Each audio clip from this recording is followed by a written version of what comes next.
বর্তমানে আমি আছি পশ্চিম মেদিনীপুরের দাঁতনে। আমার চ্যানেলে যে এসি ইনস্টলের ভিডিওগুলো দেখেন তার বেশিরভাগ এসি কিন্তু কাস্টমার এই দোকান থেকে কিনেছে। যদিও দাঁতনের মধ্যে বহু পুরনো দোকান এটা, জ্যোতি ইলেকট্রনিক্স। এখন দুপুরের সময়টা কাস্টমারের চাপ একটু কম আছে। দোকানের ভেতরটাও আপনাদেরকে দেখিয়ে দিচ্ছি। দোকানের ভেতরে ঢুকে দেখতে পেলাম কেউ নেই, তাই ভাবলাম এই এসি আর কুলারগুলো যে আছে এগুলো তুলে নিয়ে পালিয়ে যাব।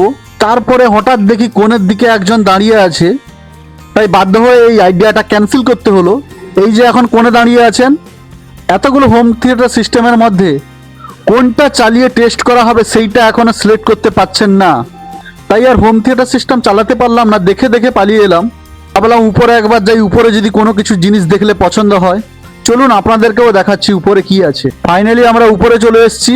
উপরে দেখতে পেলাম সারি সারি ফ্রিজ ডিসপ্লে করা আছে। উপরেও একজনকে দেখতে পেলাম। এখানে কিন্তু সমস্ত ব্র্যান্ডের ফ্রিজ আছে। এখানে কিন্তু গোদরেজ, ওয়ালপুল, স্যামসাং, এলজি সমস্ত কোম্পানির ফ্রিজ আছে। ডবল ডোর, সিঙ্গেল ডোর, তার মধ্যে আবার অনেক ফ্যানও আছে।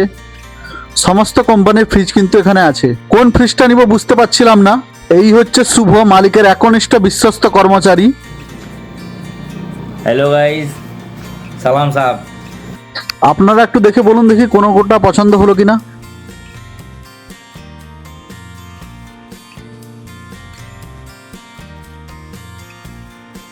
বেশি দেখে আবার লাভ নেই, তাই জন্য নিচে চলে এলাম, কারণ কেনার মতো আমার কাছে টাকাও নেই। সারি সারি চিমনিও রাখা আছে। কুলার, এসি, ফ্যান, এত জিনিসের মধ্যে একটাও কোনো জিনিস দিচ্ছে না, বলছে যে কি টাকা লাগবে। এদিকে দেখতে পাচ্ছি শুধু ব্যাটারিই আছে, ইনভার্টার, ব্যাটারি, স্টেবিলাইজার। নমস্কার, আজকের ভিডিওটা এই পর্যন্ত।